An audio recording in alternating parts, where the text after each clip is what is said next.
కొంచెం జింజర్ కూడా add చేసేయాలన్నమాట. So ఇలా యాడ్ చేసుకున్న దాన్ని మంచి థిక్ పేస్ట్ లాగా మిక్సీ చేసేసాలన్నమాట. అసలు పీసెస్ అనేది ఇందులో అయితే పుదీనా కొత్తిమీర యాడ్ చేయలేదు. సో ఇప్పుడైతే మనం పుదీనా కొత్తిమీర కూడా యాడ్ చేసేసుకోవచ్చు. చాలా బాగుంటుంది టేస్ట్. సో ఇలా మనం ఒక ఫిల్టర్ తీసుకొని దాన్ని కంప్లీట్గా ఫిల్టర్ చేసేసాలన్నమాట, సపరేట్ చేయాలి.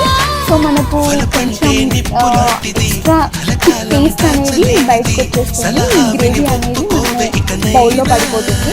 సో దీన్ని మనము ఐస్ ట్రేస్ ఉంటాయి కదా దాంట్లో పెట్టేసుకోవచ్చు. అదర్వైజ్ సిలికాన్ కూడా దొరుకుతాయి మనకి, చాలా ఈజీగా ఉంటాయి. అవి మార్కెట్లో దొరుకుతాయి, దాంట్లో వేయచ్చు.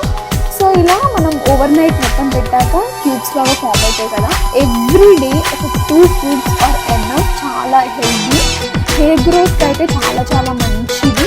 మంచి రిజల్ట్స్ చూసాను